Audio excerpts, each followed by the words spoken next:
നമുക്കിന്ന് ചാമ്പയ്ക്ക കൊണ്ട് ഉപ്പിലിടാം. അതിനായിട്ടുള്ള ചാമ്പയ്ക്കയാണ്. നന്നായിട്ട് കഴുകി വൃത്തിയാക്കണം. നന്നായിട്ട് ചെറുതായിട്ട് മുറിക്കുക.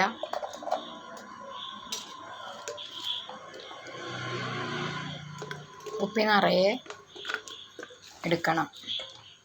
നിറയെ ഇല്ലെങ്കിലും കുഴപ്പമൊന്നുമില്ല. നമുക്ക് എത്രയുള്ള വെച്ചാൽ അത്ര എടുത്താൽ മതി. അതിലേക്ക് വെള്ളം തിളപ്പിച്ചിട്ട് ചൂടാറണം. ഒരു 2 സ്പൂണ് ഉപ്പിട്ട് കൊടുക്കുക. ഉപ്പ് കുറച്ചധികം നിന്നോട്ടെ.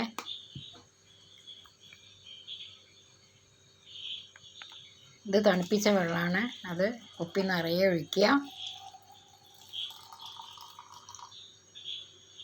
അതിലേക്ക് ബാക്കിയുള്ള ചാമ്പയ്ക്കയും കൂടെ എടുത്തിടുക. എല്ലാ വീട്ടിലും ഉണ്ടാവുമല്ലോ ഇത്. വെറുതെ കളയരുത്. നല്ലതാണ്. ജ്യൂസ് അടിച്ച് കഴിക്കാനും നല്ലതാണ്.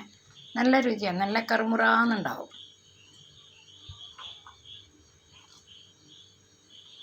കുറച്ച് പച്ചമുളകും കൂടെ കീറിയിടുക.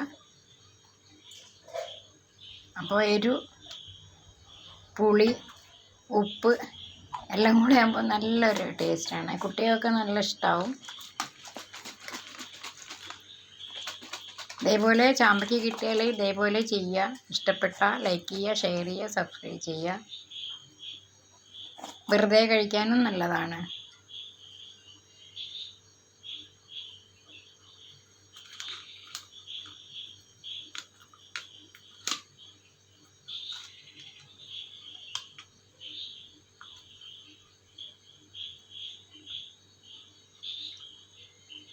Thank you.